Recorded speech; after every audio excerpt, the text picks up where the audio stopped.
LICயின் முகப்பு பக்கம் முழுவதும் ஹிந்தியில் மாறியதால் வாடிக்கையாளர்கள் அதிர்ச்சி.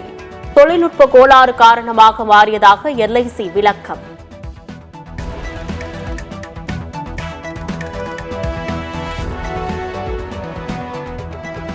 அனைத்து மத்திய பொதுத்துறை நிறுவனங்களிலும் ஹிந்திதான் என்ற நிலைப்பாட்டை மத்திய அரசு திணிக்கிறது.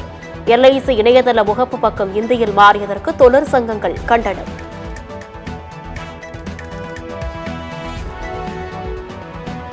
தமிழ்நாட்டில் 1792 கோடியில் ஃபாக்ஸ்கான் ஆலை விரிவாக்கம். சுற்றுச்சூழல் அனுமதி கோரி விண்ணப்பித்தது ஃபாக்ஸ்கான் நிறுவனம்.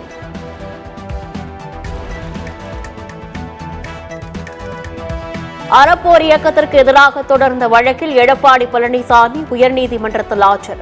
அறப்போர் இயக்கத்திடம் 1.1 கோடி இழப்பீடு கேட்டு தொடர்ந்த வழக்கில் சாட்சியம் அளிப்பதற்காக ஆஜரானார்.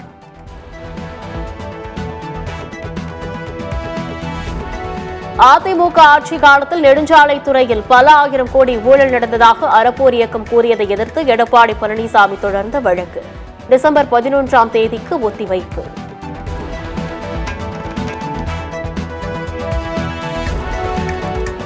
சட்டவிரோத பணப்பரிமாற்ற தடை சட்ட வழக்கில் ஜாமீன் கோரிய ஜாஃபர் சாதிக் மனு நவம்பர் 22ஆம் தேதிக்குள் அமலாக்கத்துறை பதிலளிக்க CBI சிறப்பு நீதிமன்றம் உத்தரவு.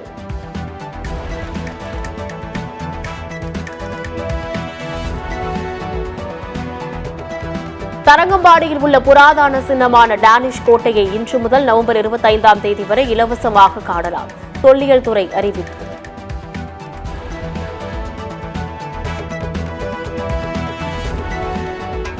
நெல்லையில் ஆக்கிரமிப்புகளை இடிக்க வந்த அதிகாரிகளுடன் பொதுமக்கள் வாக்குவாதம்.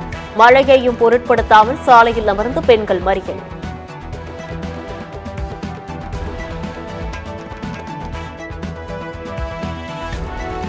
மத்திய அரசை கண்டித்து கேரள மாநிலம் வயநாட்டில் முழு அடைப்பு போராட்டம். வயநாடு நிலச்சரிவை மத்திய அரசு தேசிய பேரிடராக அறிவித்து நிதி வழங்காததற்கு எதிர்ப்பு.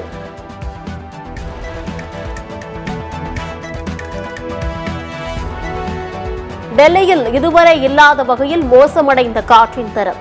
உயிரியல் பூங்காவில் விலங்குகளை காக்க வீழ்ச்சி அடிக்கப்படும் தண்ணீர்.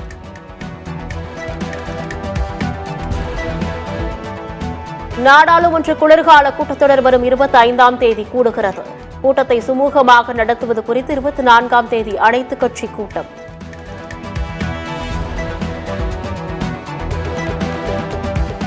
சேலத்தில் அளவிற்கு அதிகமாக உடற்பயிற்சி செய்த உடற்பயிற்சி கூட உரிமையாளர் உயிரிழப்பு. காவல்துறையினர் வழக்கு பதிவு செய்து விசாரணை.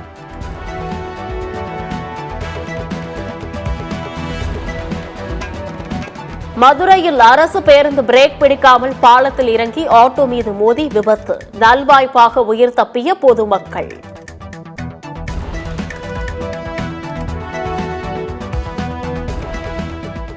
உணவு சூடாக இல்லாததால் டெபிட் கார்டு மெஷினை கீழே போட்டு உடைத்த நபரால் பரபரப்பு. CCTV காட்சிகளின் அடிப்படையில் போலீசார் விசாரணை.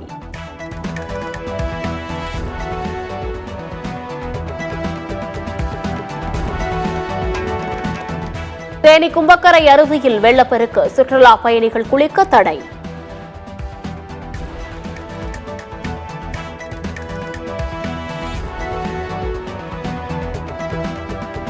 தெலங்கானாவில் பள்ளிக்கு தாமதமாக வந்ததால் மாணவிகளின் தலைமுடியை வெட்டிய ஆசிரியர். மாணவிகள் முடியை வெட்டிய ஆசிரியர் சஸ்பெண்ட்.